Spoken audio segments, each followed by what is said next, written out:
Je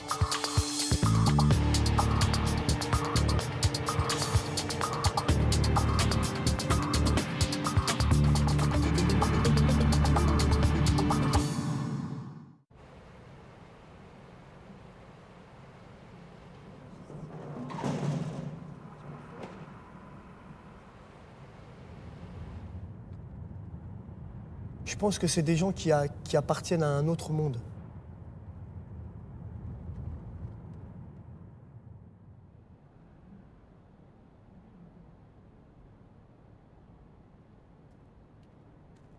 C'est des gens qui n'ont rien à foutre du fait que les personnes en face d'eux, ce soient des personnes vivantes, ce soient des vies.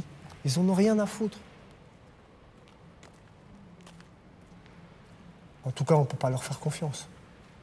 Mais on ne pourra plus jamais leur faire confiance.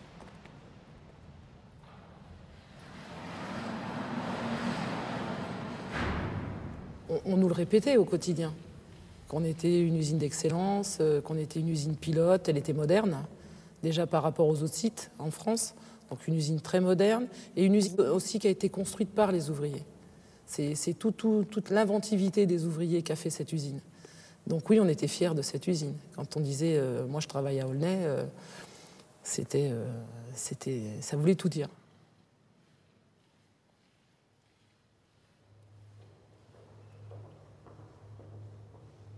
On était rassurés, limite rassurés en sortant des réunions débriefing.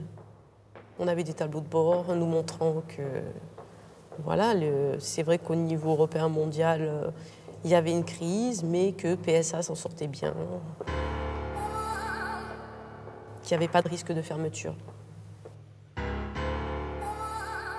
patron, quand il est en face de nous, il n'est pas seulement sourd, il est aveugle, il est muet. Non, il n'y a pas de dialogue. Le dialogue, ça n'existe pas.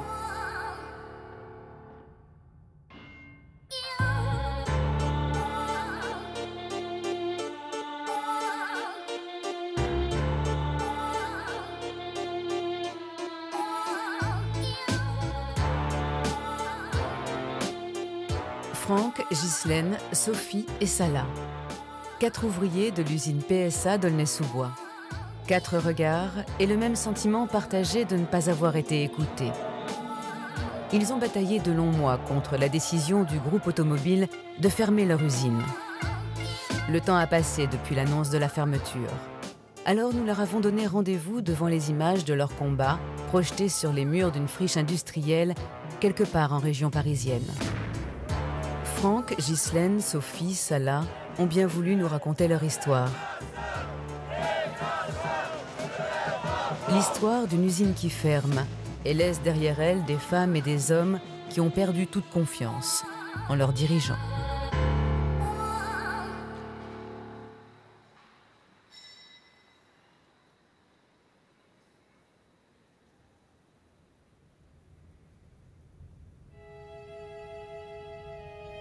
Elle allait fêter ses 40 ans, cette usine modèle de Peugeot Citroën, vantée à sa création en 1973 comme la plus moderne d'Europe.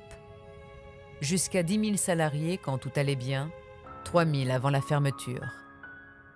700 C3 sortaient chaque jour flambant neufs des ateliers d'Aulnay.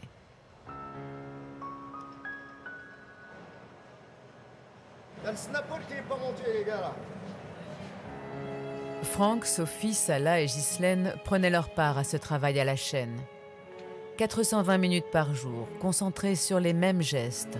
Le corps a besoin de temps pour dompter la douleur, mais il finit toujours par s'habituer.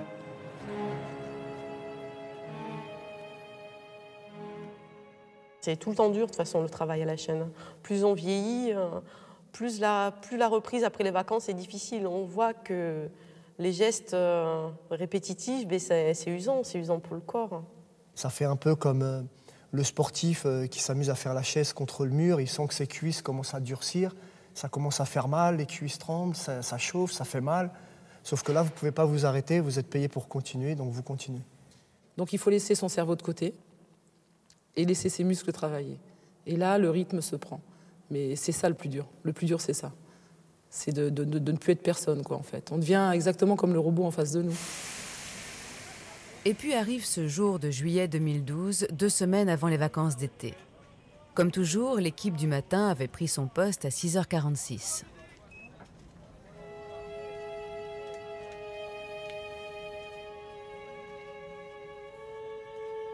À l'heure du briefing, au pied des lignes, là où la chaîne dicte sa loi et impose son rythme, ils ont appris la nouvelle. On a toujours un briefing le matin.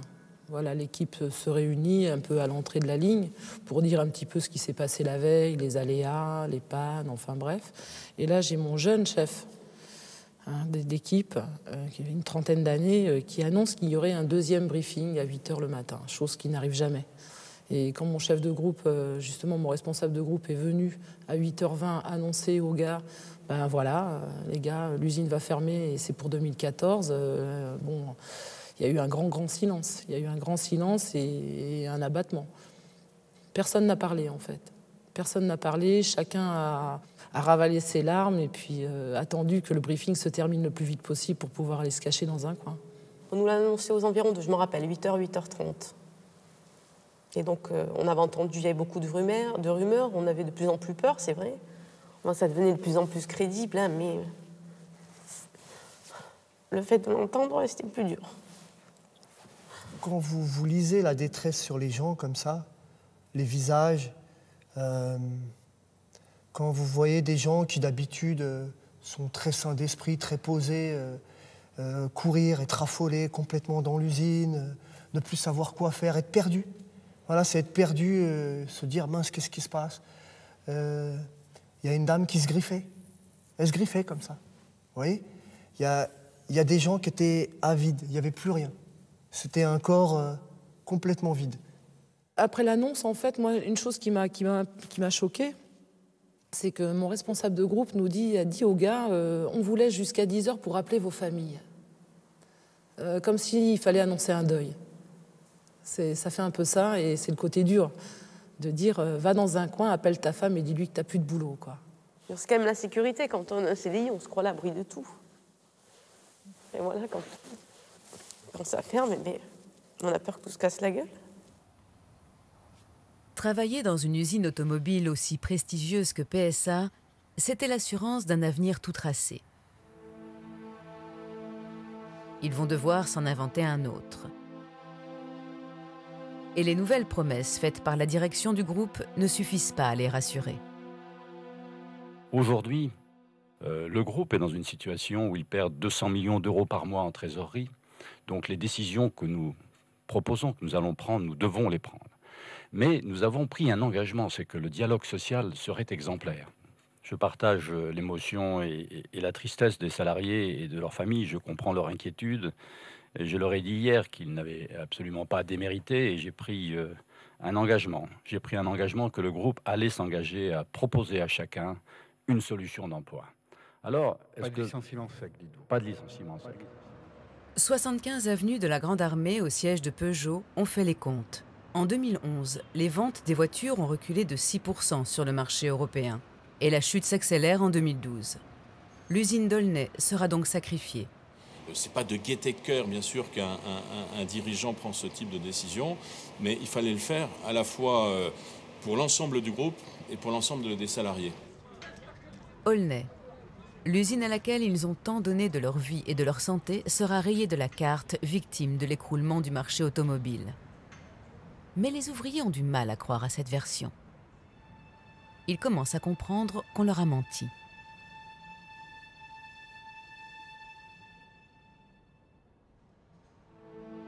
En effet, ce que l'on vient de leur annoncer a déjà été écrit dans un document anonyme déposé 1 an auparavant dans la boîte à lettres de la CGT. Ce document, le voici. 94 pages d'un rapport confidentiel du comité directeur de PSA tenu en janvier 2010. Tout y est. La décroissance de la production jusqu'à la fermeture de l'usine en 2014. Et le meilleur moment pour l'annoncer, après la présidentielle de 2012. Une hypothèse étudiée au moins depuis 2008. Pour le délégué CGT de l'usine, Jean-Pierre Mercier, c'est un coup de massue. Là, c'est vrai qu'il y a un petit moment, je m'en souviens très bien, où j'étais à la cafétéria au milieu des copains, c'était la pause. voilà, je regarde un peu tout autour de moi et je me dis que tout ça, ça va être détruit, quoi. Ils vont le détruire. C'est pas forcément les robots, moi, qui me faisaient mal. C'était tous ces liens humains qui se créent dans une usine où le travail est extrêmement dur, où la camaraderie, du coup, elle est très forte. La solidarité, elle est très forte. Et on y passe quand même la plupart de notre vie dans ces usines. Et voilà, c'était ça qui prenait au bide, quoi. Après quelques hésitations, les responsables de la CGT choisissent de rendre le document public et d'en informer les salariés d'Aulnay. La direction de PSA dément et affirme qu'elle n'a aucune intention de fermer un site industriel en France. Et alors, là où ça a été très fort au niveau de la com, c'était la phrase où, d'une manière butée, ils l'ont répété pendant 12 mois, c'est « la fermeture de l'usine d'Aulnay n'est pas d'actualité ».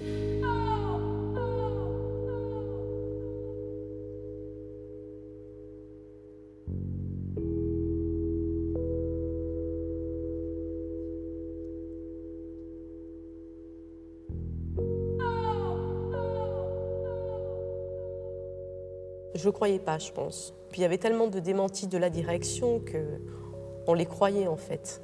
On ne veut pas croire à la mort d'un ami, on ne veut pas croire à la mort de quelqu'un de sa famille, on ne veut pas croire en la fermeture d'Aulnay. Parce que tous ces murs, toutes ces machines sont quand même issues de notre travail, de notre sueur. Vous allez, les murs, ils sont pleins de sueur. Les machines, c'est nous qui les avons payées. Les dirigeants, c'est nous qui les avons payés. Donc c'est chez nous. Alors c'est une forme d'expulsion. Nous, on ne veut pas y croire, on n'a pas envie d'être expulsé, on n'a pas envie d'être... Alors c'est un sentiment qui est normal. Ce qui était énervant, c'était de nous demander quand même de tout le temps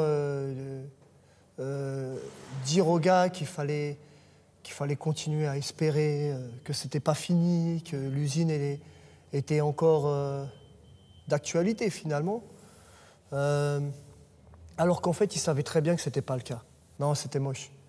C'était moche. Parce qu'après, vous êtes en face de vos opérateurs et vous vous rappelez de ces périodes où eux, ils vous ont demandé, à ton avis, est-ce que je devrais acheter ma maison? À ton avis, est-ce que je devrais faire ci, faire ça?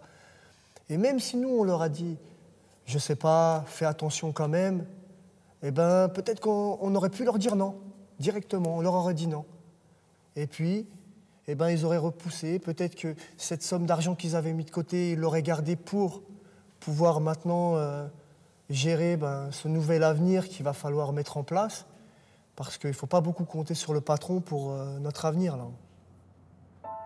Mensonge, trahison, incompréhension, ils n'ont plus que ces mots à la bouche. Toutes ces années, on leur a caché la vérité. Et ces derniers mois, il ne fallait surtout pas perturber la campagne présidentielle de 2012. Je crois qu'en 2011, quand la direction a dénié, si vous voulez, ce document, on était au début de la campagne électorale. Et soyons réalistes. Pour les gens au pouvoir, ils ne veulent pas du tout, pour pouvoir être réélus, qu'on sorte la fermeture d'un site automobile, qui est quand même une image en termes d'industrie en France, et surtout en région parisienne. Je pense qu'il fallait s'asseoir à cette époque-là et entamer un dialogue social et permettre que de 2011 à 2014, vous voyez, sur 3 ans, cette opération se fasse dans une certaine tranquillité, quoi. Ça n'aurait pas empêché quelques crispations par moment, quelques coups de gueule, quelques coups de boutoir, mais je crois que ça aurait été peut-être un peu plus simple. Mais le fait de dire non, ce document n'a aucune valeur, a, je crois, bloqué toute possibilité de dialogue par la suite, quoi. Avant de se relever, je veux dire, il faut encaisser. Donc après, oui, on fait le choix de se battre, de suivre ses camarades. Moi, j'ai eu cette colère en moi et l'envie de me battre. Moi, j'ai eu l'envie de me battre, oui. De dire non, je ne me laisserai pas faire. C'était la première fois que je débrayais et que je m'engageais en dehors des directives de mon syndicat. Se battre, oui. Mais comment ?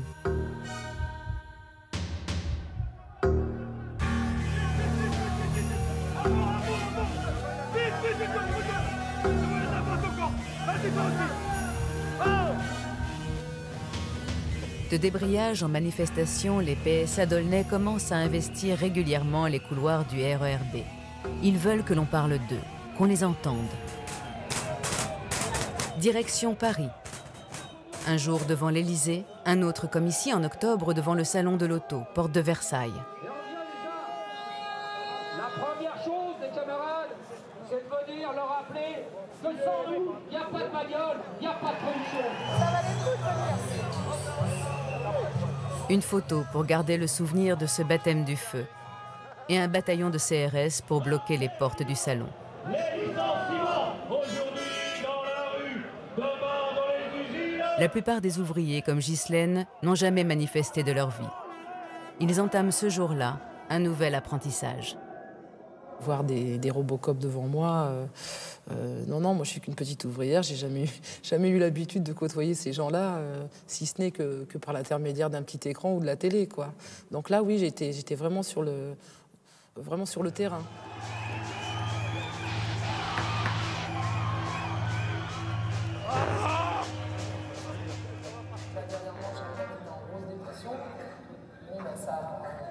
Joyeux anniversaire mon fils, joyeux anniversaire. Alors je suis Esplanade du 9 novembre, c'est un gros merdier.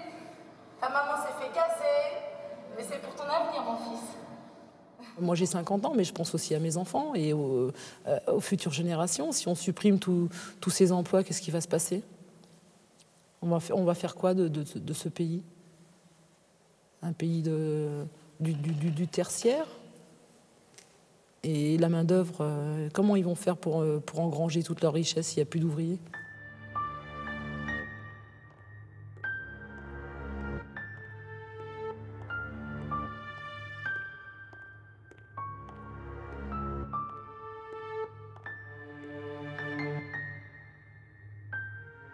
Il leur reste un espoir, que le gouvernement intervienne et prenne leur défense.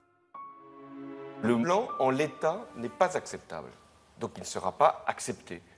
À partir de là, il faut engager une concertation pour qu'il n'y ait aucun licenciement sec chez Peugeot. C'est-à-dire des entreprises qui vont s'engager à reprendre les salariés. Qu'il y ait des solutions qui soient proposées pour chaque salarié, que le nombre de suppressions d'emplois soit réduit, qu'il y ait la recherche d'alternatives à ces suppressions d'emplois. Ce qu'on entendait, que c'était pas acceptable, que le plan était inacceptable en l'état, que la fermeture d'Aulnay non plus, il n'y avait pas de... Enfin, que la famille Peugeot devait réviser ses copies, quoi, en fait, et qu'on n'avait pas à subir une mauvaise stratégie du groupe. Donc bon, c'était encourageant. On s'est dit, tiens, on avait Montebourg, Hollande, on s'est dit, bon, si ces gars-là commencent à... eux aussi à sermonner un peu la famille Peugeot, ça peut le faire. Ça peut le faire. Mais ça, c'était en juillet.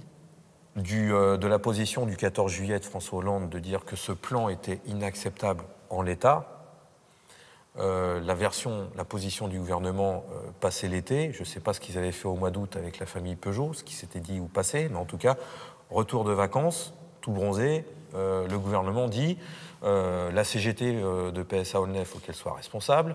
En gros, ça voulait dire il ne faut pas de manifestation. Et puis, ce plan inacceptable devient inévitable. Voilà. Inacceptable devient inévitable. Bon. Derrière les grilles de l'usine, ce revirement déconcerte les ouvriers. Les hommes politiques qui s'aventurent ici sont rares.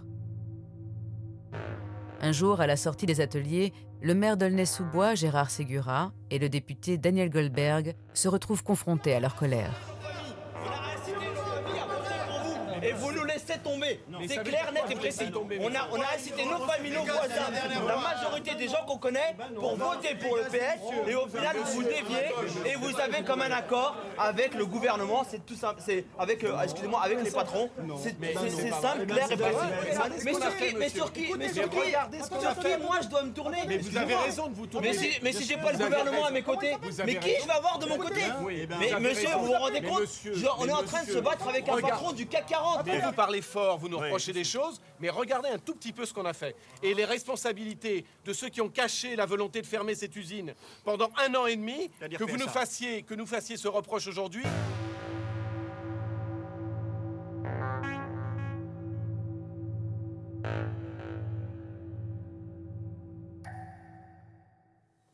Alors si le gouvernement ne peut rien faire, que peut faire un ouvrier? C'est ça, hein, quelque part. Et franchement, je trouve que nos représentants ils sont honteux, quoi. Se laisser faire comme ça, alors que soi-disant le pouvoir, c'est nous. Se laisser faire comme ça par les plus grands, c'est hallucinant. À partir du moment où Hollande a été élu, les salariés dans l'usine autour de nous nous ont dit c'est pratiquement gagné. Très très majoritairement, ils avaient voté Hollande au premier tour et Hollande au deuxième tour. Et Hollande allait protéger notre usine. Il allait empêcher la fermeture. Certains, je me souviens d'un ancien qui me disait « Mais tu vois, tu t'es trompé en nous disant que Hollande, il ne sera pas de notre côté. Il a pris la DS5 comme voiture de fonction, comme voiture présidentielle. C'est qu'il y a quelque chose qui se passe. » Voilà. Les gars, ils en étaient là. Entre espoir et amertume, fin octobre, une réunion tripartite s'ouvre à Bercy. Le ministre du redressement productif, Arnaud Montebourg, a convié autour de la même table tous les acteurs du dossier. La presse est invitée. Les syndicats de PSA ont bataillé pendant plusieurs semaines. Ils ont fini par obtenir l'ouverture de négociations. Au 7e étage du ministère des Finances arrive Jean-Pierre Mercier pour la CGT, puis Tania Suceste, déléguée du SIA, le syndicat indépendant de l'automobile.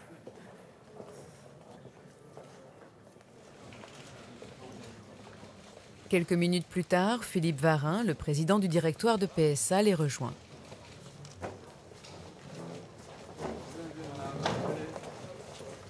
Mais cette ouverture de dialogue, sous la houlette d'Arnaud Montebourg, ne s'annonce pas sous les meilleurs auspices.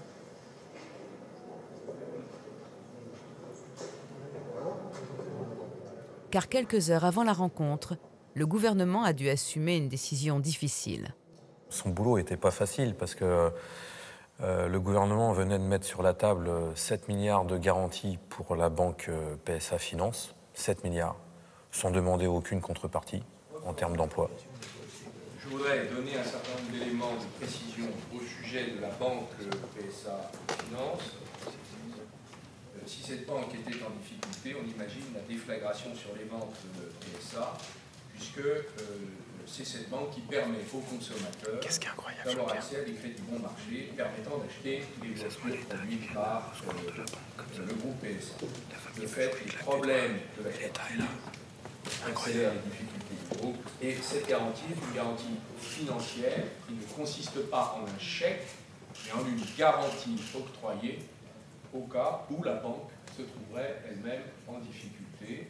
C'est une garantie pour l'avenir du premier constructeur automobile. C'est quand même fort de café qu'une entreprise qui licencie à tour de bras, qui va supprimer plusieurs milliers d'emplois, le gouvernement met 7 milliards de garanties d'argent public, 7 milliards d'argent public de garantie pour une banque, alors que les actionnaires ont largement les moyens financiers d'assurer leur propre banque.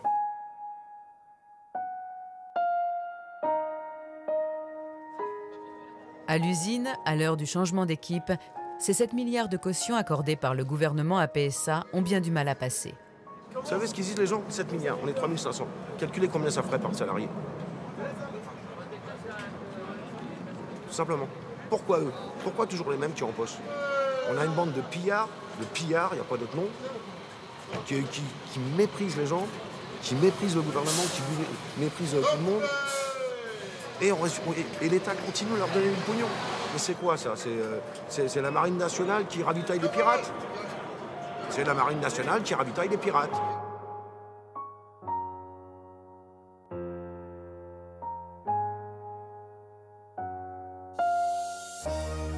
Philippe Varin n'a cessé de le répéter, le dialogue social sera exemplaire. En revanche, sur le nombre d'emplois supprimés, il restera inflexible. Il a réaffirmé là, en tout cas il n'a pas bougé sur les 8000 suppressions d'emplois.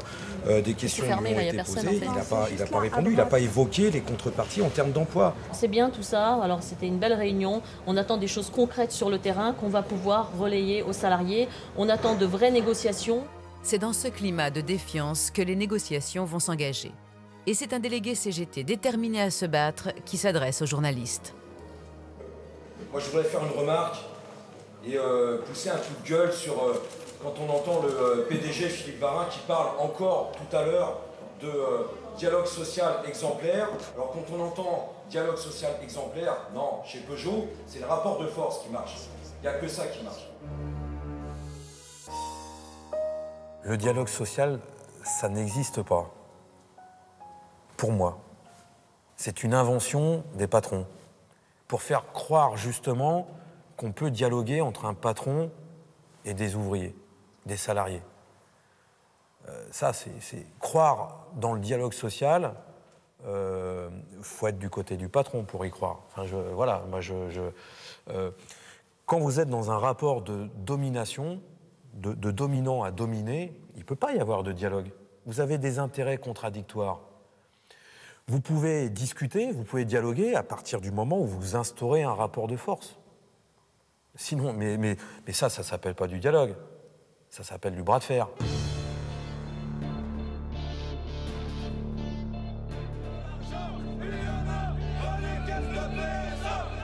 Les banderoles disent qu'ils se battent toujours contre la fermeture de leur usine. Mais la revendication est devenue irréaliste. Les salariés d'Aulnay vont perdre leur travail. Leur seul objectif désormais, obtenir les meilleures conditions de départ possibles. Ce qu'on demande, c'est que chacun d'entre nous, on trouve un CDI acceptable pour nous à la fin du contrat. Un nouveau mot est entré dans leur vie. PSE, Plan de sauvegarde de l'emploi. Dans les ateliers, les compensations annoncées par la hiérarchie ne sont pas prises au sérieux. Mon chef d'équipe nous a tellement convaincus que c'était l'idéal que j'ai dit, mais on aurait dû fermer avant alors. Ils avaient tellement enjolivé la chose que c'était... On ne pouvait pas le croire, c'était trop gros. Il fallait améliorer pour que les conditions des ouvriers dans leur départ, dans leur reclassement, pour les anciens, changent, parce que c'était vraiment le strict minimum légal qu'avait proposé le patron. Sophie a pris sa décision. Elle quittera PSA. Elle ne veut plus travailler à l'usine. Avec elle, tous ceux qui ont choisi de partir se demandent quel est le prix de leur CDI. Ouais. Combien d'argent espérer en échange de la perte de leur emploi? D'accord. D'accord. Et pour les gens qui partent de PSA, il y avait une moyenne ou pas? Il y avait un chiffre? Apparemment, ça serait 130 000, ouais, plus après la prime d'ancienneté. Vous en pensez quoi? Moi, j'aimerais bien. Moi, c'est l'idéal. Hein. Mais je pense qu'on n'est pas dans le pays des bisounours. Hein. Je pense pas que c'est trop réaliste. Mais de toute façon, pour négocier, il faut toujours demander plus. Hein. À l'usine, les salariés se sont mis à écrire leurs revendications. On va lutter, mon ami, on va lutter. Et dans le secret des réunions syndicales, des stratégies s'élaborent. Le prix du départ est le sujet du jour pour les ouvriers de la CGT. Moi, ce que je propose, on fixe une prime pour les gens qui sera mutés à 55. Et la prime pour les gens qui vont partir à 150 000. Comme ça, pliez bien le bras du patron pour qu'il ne pense pas un jour il ferme notre usine. J'entends quelques copains à 150 000, 200 000, jusqu'à 300 000, jusqu'à 400 000, etc. Mais grosso modo, c'est plutôt aux alentours de 100 000, ce qui a démarré au ferrage, montage, plutôt aux alentours de 100 000. Alors je sais pas, peut-être que depuis, ça a peut-être changé avec les histoires de 7 milliards, etc., machin, mais voilà, il faut qu'on colle aussi un peu. Hein. Moi, j'ai demandé 150 000 au RG. Bon, il m'a dit, j'ai vu la Vierge en 3D. Ah, mais je m'en fous. Moi, je lui dis, les actionnaires, ils l'ont vu pendant des années quand il y avait des profits en 3D, la Vierge. Alors, moi, je veux la voir aujourd'hui, c'est tout. On peut demander 200, 300 000 euros, mais après, il faut que les gars, ils aient envie de se bagarrer, qu'ils sentent que c'est possible, que c'est atteignable. On n'a pas baissé la barre. Parce que baisser la barre, ça aurait voulu dire capituler devant le patron et dire c'est pas possible, on accepte son PSE, on accepte d'être mangé à sa sauce, et puis on va à l'abattoir. C'est pas ce qu'on a fait. L'année 2013 commence. Il ne reste plus que 3 séances de négociation. C'est l'impasse.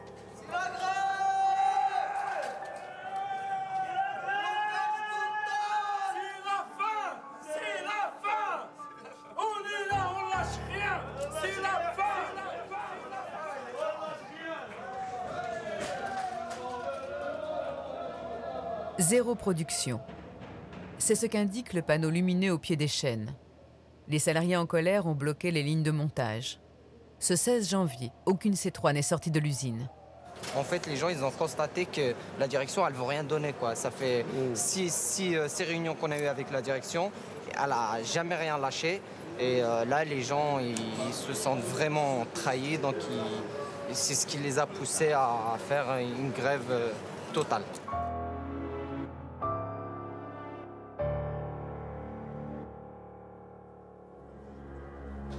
Oh, c'est gentil. Quelques centaines d'ouvriers ont débrayé, mais c'est tout juste assez pour bloquer les chaînes. Alors pour tenir, il faut mobiliser les non-grévistes. Bon, les camarades, si vous voulez bien vous rapprocher, on va parler des actions. Il faut qu'on aille voir individuellement tous les gars qui ne sont pas en grève aujourd'hui et leur dire, lundi matin, il n'y a plus le choix. C'est tout le monde en grève.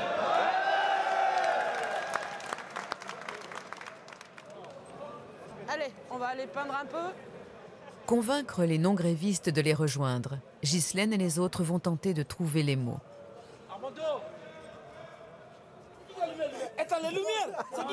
Dans chaque atelier, ceux qui ne font pas grève se sont réfugiés loin des lignes, dans des bureaux excentrés. Bonjour. Pour nous, c'était une évidence que si on arrivait à motiver et à mobiliser 2000 ou allez, même 1500 personnes sur 2 jours, on pouvait faire changer les choses. Vous voulez pas gagner plus, partir avec quelque chose? Vous en avez pas assez chié là ici? Surtout les femmes? Justement. Justement. Et aujourd'hui, on vous fout dehors comme des malpropres, avec rien. On en a toutes bavé là. Et aujourd'hui, on nous met dehors. Il y a la peur de se faire mal voir, il y a aussi la peur du lendemain. Beaucoup de gens, c'est pas évident de se mettre en grève. Voilà, il y en a, c'est la famille, c'est comment je vais payer mon loyer, j'ai mes enfants, c'est ça qui a empêché beaucoup de gens. Et puis il y en a beaucoup aussi qui ont vu ce noyau assez solide dire bon, bah, ils vont se batailler pour nous. Bon, je pense que les gens étaient peut-être un peu dépassés, surtout ceux qui n'avaient jamais fait la grève. Ils se demandaient comment faire, qu'est-ce qu'on va faire, qu'est-ce qu'il faut faire, à qui faire confiance surtout. Bon, bah, moi je vais Azouz, tu fais quoi toi? Moi je vais au montage, après il faut reprendre le car, ouais. Ghislaine, l'ouvrière modèle, celle qui n'a jamais fait grève, choisit de se lancer dans la bagarre et de suivre les consignes de la CGT.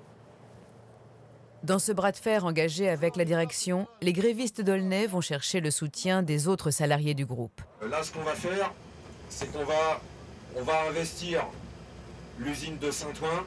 L'idée, c'est que la production, elle s'arrête. Et qu'on discute avec les ouvriers. Là-bas, ils ne savent pas qu'on arrive. Vous attendez de l'autre côté, on a gagné. On a gagné. Un trou dans l'usine, c'est un vrai gruyère, PSA.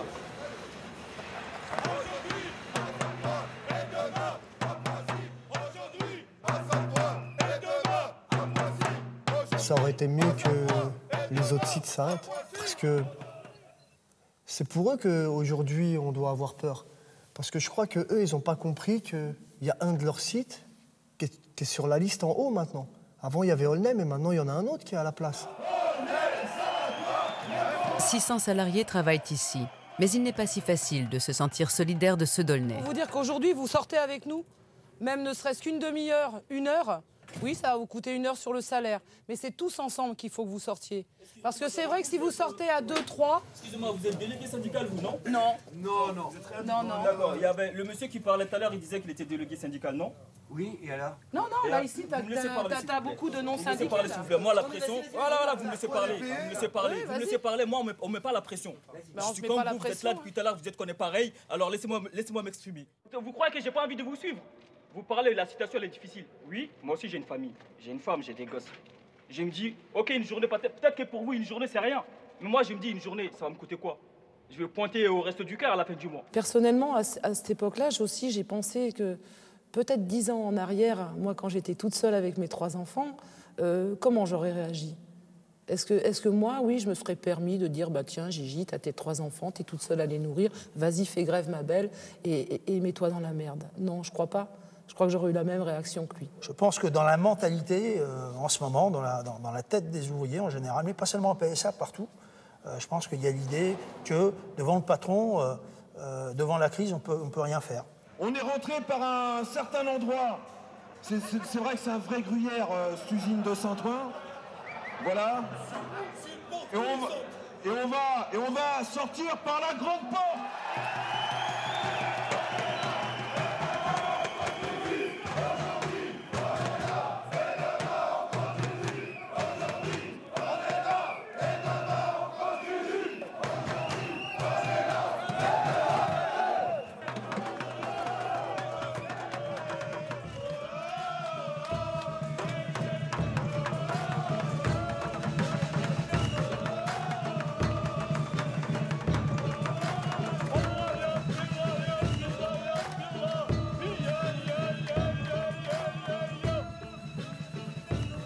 La réaction de la direction de PSA ne se fait pas attendre.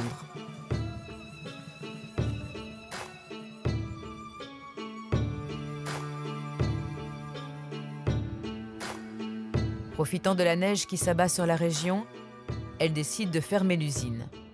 La sécurité des salariés non grévistes n'y serait plus assurée. Sur le sol, quelques traces de pas. Ce ne sont pas celles des ouvriers priés de rester chez eux. Ce sont les pas des vigiles engagés par PSA pour contrôler l'accès de l'usine d'Aulnay. Les grilles se ferment et l'unité syndicale s'envole. Je ne sais pas ce que va annoncer la direction. Apparemment, ils ont envoyé des courriers à la maison où ils annoncent qu'ils reprendraient cet après-midi. On a le CE à 15h30. L'usine, elle est à nous tous. Elle n'est pas une petite minorité et on ne doit pas venir au travail la peur au ventre. Ce n'est pas comme ça que moi je vois la grève. PSA ne peut légalement empêcher l'accès de l'usine aux salariés en grève. Le lundi, la direction du groupe décide de faire revenir les ouvriers. Sous haute surveillance, ils repassent les grilles. Mais ils maintiennent le blocus. Oui, ça va, j'ai froid. J'ai pas mis ma moufle. Non, je t'ai pas dit bonjour. Malgré les divisions syndicales, le mouvement semble ne pas faiblir. Hé Julien, on est à 411, ça monte, ça monte. On est à 109 personnes de plus qu'hier. C'est à toi? C'est à toi? Non, c'est à qui ça? Tu habites où? Saint-Didier-le-Bel.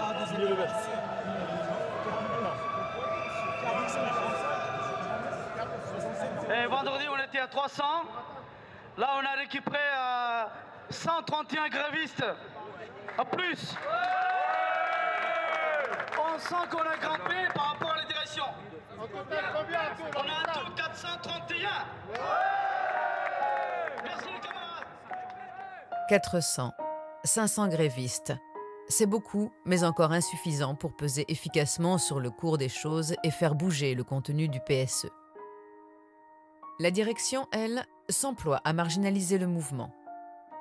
Une grève minoritaire n'a jamais dépassé plus de 350 personnes et rapidement, on s'est retrouvé avec un noyau de 200 personnes. 200 personnes sur les 3000 salariés d'Aulnay. C'est rapidement constaté que, de toute façon, le droit social, la liberté du travail ne serait pas respectée, avec des menaces pressantes, physiques, psychologiques, vis-à-vis de leurs collègues de travail. Et il y a eu des cas, bien sûr, de personnes qui, dans ce contexte extrêmement difficile, se sentaient mal. Il n'y a pas eu de violence à fond. Regardez, même moi, quand j'ai repris le travail, forcément, il y a eu des regards sur moi, des gens qui m'ont regardé, hey, Cache-Léon, qu'est-ce qu'il fait là? Il reprend le travail, c'est quoi ça? Personne n'est venu, personne m'a agressé, personne m'a dit ouais, qu'est-ce que tu fais? Personne m'a insulté. Ou... Ça aurait pu, et pourtant, je pense qu'il y en a qui n'en pensaient pas moins. Mais il n'y a pas eu cette agressivité, et le patron a essayé de faire peur un peu aux non-grévistes en leur disant ouais, ces gens-là, ce n'est pas des gens civilisés, faites attention. Ils avaient peur, hein. Ils avaient vraiment peur. Moi, je me souviens, lorsque j'allais en audience, des confrères me dirent « Mais alors, tu les défends, tes voyous ?» Je dis « Mais les voyous, ce sont les autres, ce ne sont pas les miens. Ce sont les autres, ce sont ceux d'en face, les voyous. Ceux qui mettent les gens à la rue dans la misère, ce sont eux. » À l'intérieur de l'usine, le dialogue social exemplaire prend des allures de guerre de tranchées. Les ouvriers grévistes s'installent au cœur de l'atelier montage, au pied des lignes. Ils investissent un espace qu'ils vont baptiser Place de la Grève. Face à eux, des cadres venus de tous les sites du groupe prennent position. Ils sont chargés de les surveiller. Ils ont l'interdiction absolue de parler aux ouvriers. Ce tête-à-tête obstiné, toujours à la limite du dérapage, va durer plus de 4 mois.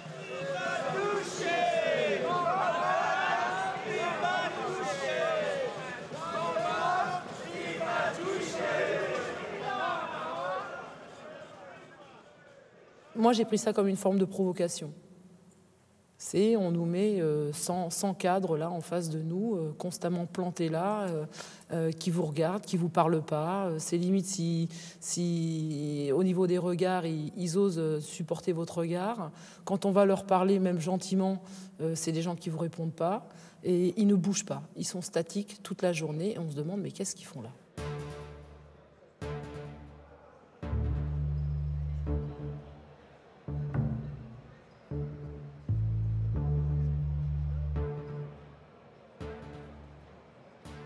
Il y a eu spontanément, toutes les semaines, des salariés, des ouvriers, des techniciens, pas que des cadres, pas des bataillons de cadres, des techniciens, des employés, des ouvriers qui sont venus de tous les sites pour dire on ne peut pas laisser ce qui se passe dans l'usine d'Aulnay se faire parce que vous avez 200 personnes, un noyau minoritaire qui non seulement empêche un processus négocié, mais en plus qui jette l'insécurité dans une usine. Dans ces cas-là, madame, vous n'avez pas d'autre choix que de faire appel à la solidarité interne. Je pense que ça a fait monter la tension d'un cran. Et je pense que c'était fait pour ça aussi. C'était fait pour faire monter la tension, je pense, pour donner de mauvaises images aux grévistes. On a senti que le patron, je pense, espérait qu'il y ait quand même confrontation. Qu'il y ait vraiment ce petit truc qui fasse tout pencher d'un côté, qui leur permette ensuite d'intervenir comme ils veulent, faire rentrer, je sais pas moi, CRS, ou que ça se tape, et puis voilà, ça se tape, on se débarrasse de tous les grévistes, et on a réussi notre coup. 500 personnes en moins à redispatcher dans d'autres usines ou à qui trouver un avenir, entre guillemets. Je pense que c'était un peu leur souhait. Ils n'ont pas réussi, tant mieux, quoi. Chaque matin, le même scénario. Les ouvriers grévistes s'affrontent à une hiérarchie muette. Leurs chefs directs, ceux qu'ils côtoyaient tous les jours, se font discrets. Seuls les cadres venus des usines de Sochaux, de Rennes ou de Mulhouse s'efforcent de démontrer que les lignes fonctionnent encore un peu. Au compte-gouttes, les C3 sortent des chaînes.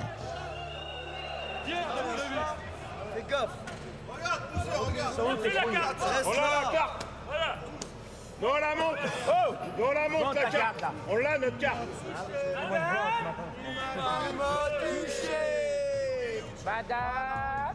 Guerre des images, guerre des nerfs. L'affrontement s'organise.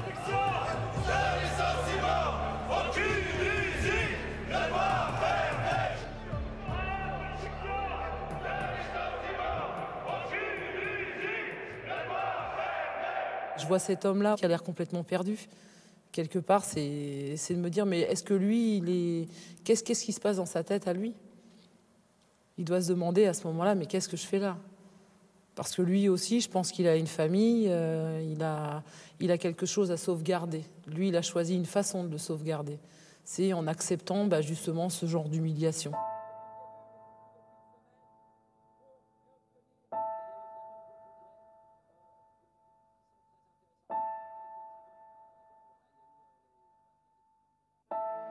La grève ne devait durer que quelques heures, quelques jours.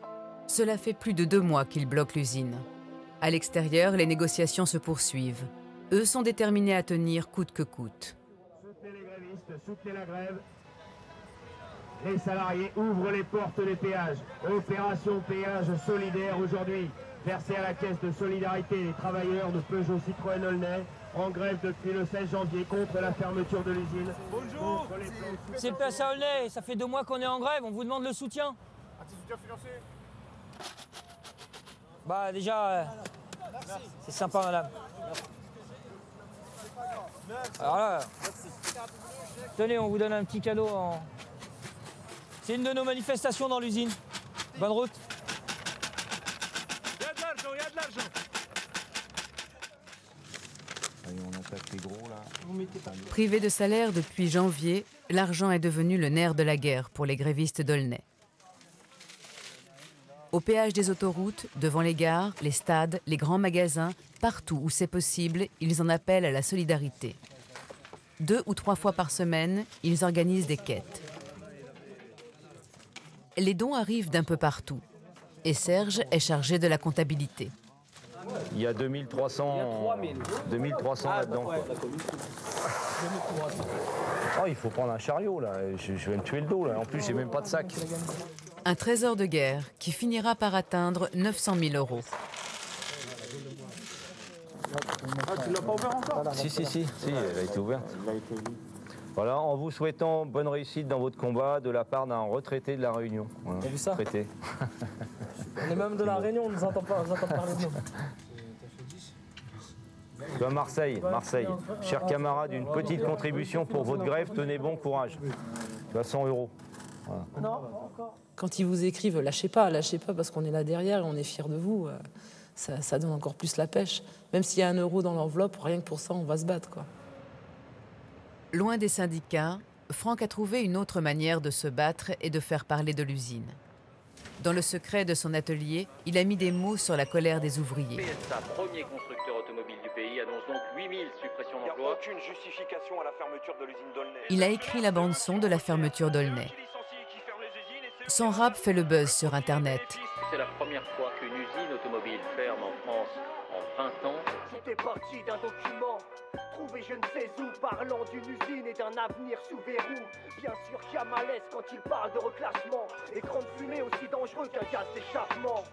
Braquage verbal, menteur depuis le début. Notre patron a plus de vices que les dealers de nos rues. La colère monte, il y a trop de mépris et d'arrogance. Nos jobs on mémorise, aucun condamné sur la potence. Quand on se tue à la tâche, la fermeture est indélébile. Une cicatrice qui saigne sur de nouveaux bidonvilles. Dans leur annonce, ils parlent de sacrifice. Nous c'est pas de la peau du lion qu'on se souvient mais de ses griffes. Tristesse, colère, inquiétude, sacrifice, déprime, malaise. Ça peut plus durer. Vous êtes prêts à aller jusqu'où? On lâche rien. Jusqu'au bout. PSA, politique au service d'actionnaires.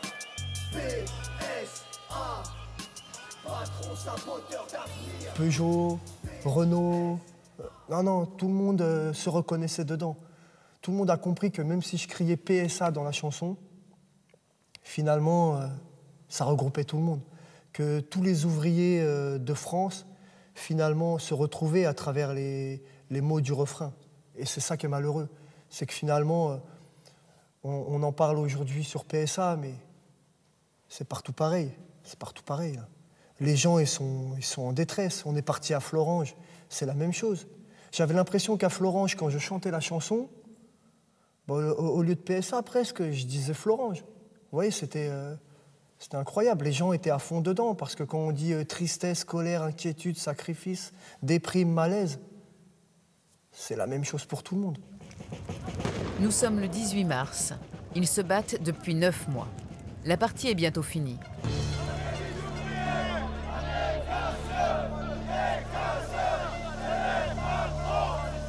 Dans les bureaux du siège de PSA, avenue de la Grande Armée, 5 syndicats, FO, CGC, CFTC, CFDT et le SIA sont en passe de donner un avis favorable au plan social. La CGT s'y refuse toujours. La colère de ceux d'Aulnay a un goût de cendre et de pneus brûlés.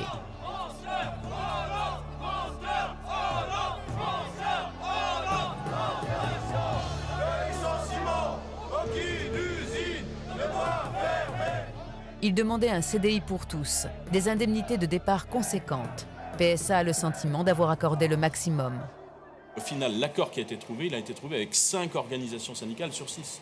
C'est-à-dire que l'essentiel, la grande majorité des salariés et des organisations syndicales se sont rapidement trouvés sur le contenu. Et tout de suite, s'est imposée l'idée dans cette négociation qu'il fallait qu'une grande partie des salariés d'Aulnay puissent bénéficier en réalité d'une mobilité interne, d'être reclassés en interne chez PSA. Donc, si vous voulez, ce qui a fait avancer finalement l'avenir des salariés, le reclassement, c'est la négociation, c'est le dialogue social. Et ça s'est très bien passé avec les organisations syndicales. Ce n'est pas une négociation. Il n'y a pas de négociation. Aujourd'hui, dans notre pays, il n'y a pas de négociation collective. Il faut quand même être clair. Il n'y a pas de négociation collective. Il y a des employeurs qui amènent sur la table des accords qu'ils ont préparés dans le secret de leur cabinet et qui disent c'est ça ou rien. Vous avez une toute petite marge, c'est celle que nous vous avons préparée. Et l'accord qui a été signé, c'est ce qu'avait prévu PSA dès le départ. Et les syndicats qui ont signé cet accord, à mon sens, se sont déshonorés.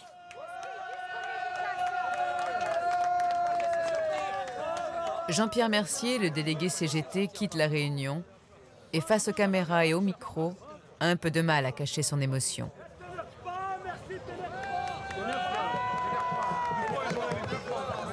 Moi, ce qui m'écoeure, c'est que les délégués centraux qui vont signer cet accord de la honte, ils viendront jamais à Aulnay. Ils viendront jamais devant les salariés s'expliquer. Parce qu'ils ont honte de leur signature. Parce qu'ils savent que dans l'atelier, tous les salariés ils sont contre cet accord. Et qu'ils n'auront pas le courage de leur signature. Moi, c'est ça qui m'écoeure le plus quand je les regarde dans ces réunions-là. C'est qu'il y a des beaux discours devant la direction, mais devant les salariés, il n'y a personne. Les autres syndicats, c'est les champions de la discussion. Ceux qui ont signé le PSE, c'est les champions de la discussion. Ils ont discuté. Ils ont discuté pour pondre un PSE low cost. Ils ont discuté pour signer un PSE qui fout des milliers de gens à la rue. C'est ça, discuter? Je pense que de toute façon, on est des millions à en faire l'expérience tous les jours. Voilà, le patron, c'est le patron.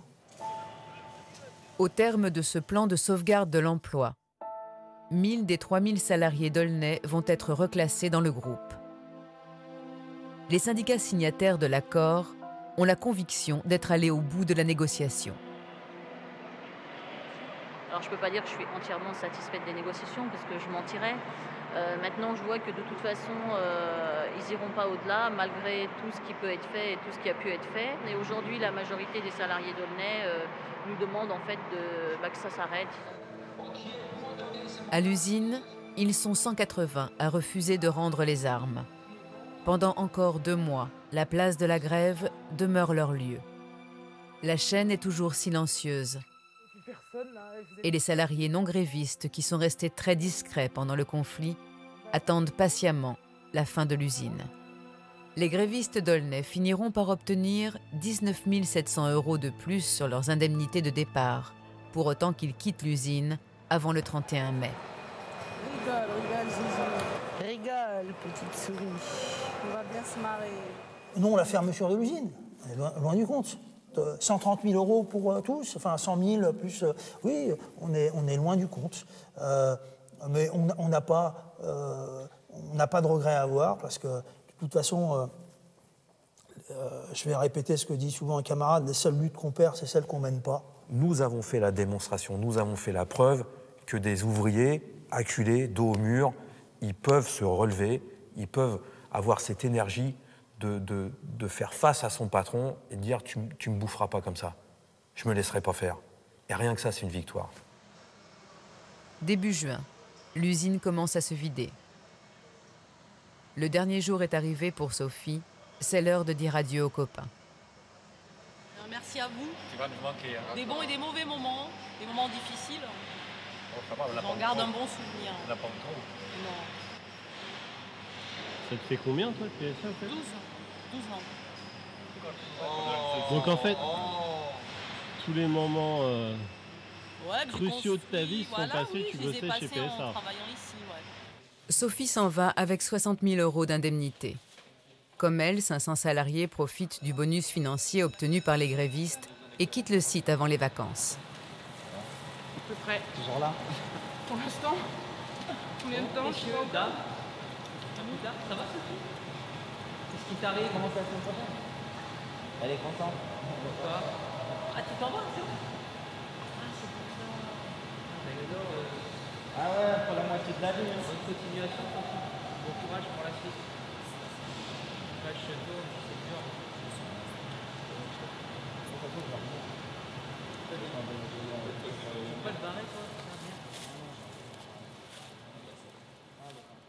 Il est encore trop tôt pour dire combien de salariés finiront à Pôle emploi. En outre, beaucoup ont choisi de partir. Les gens sont mis dans une insécurité terrible à titre individuel. Et ils essaient, avec le tout petit pécule qu'il leur est donné, d'envisager un avenir très incertain. Des fois, on rigolait, on se projetait en disant bah, dis donc, quand tu seras une petite vieille sur ta ligne, voilà, mais là, ça, on le vivra pas. On le vivra pas et on le vivra d'autant moins que bah, la plupart sont partis à l'extérieur. Salah, lui, restera dans le groupe. Il s'apprête à quitter Aulnay pour rejoindre le site de Mulhouse, en Alsace. Sophie a pris son destin en main. Elle va passer son bac et apprendre un nouveau métier, la logistique. Dans 1 an, elle partira à la recherche d'un nouvel emploi. Franck a décidé de devenir auto-entrepreneur et de se consacrer à sa passion, la musique. Il laisse la chaîne loin derrière lui. Dans quelques mois, il saura s'il a réussi son pari. À 50 ans, Gigi n'avait aucun espoir de trouver du travail à l'extérieur. Elle reste à PSA. Lundi, à 5h30 du matin, elle prendra son service à l'usine de Poissy, en attendant la suite. Une photo de plus, la dernière pour se souvenir de cette usine d'Aulnay dont elle était si fière.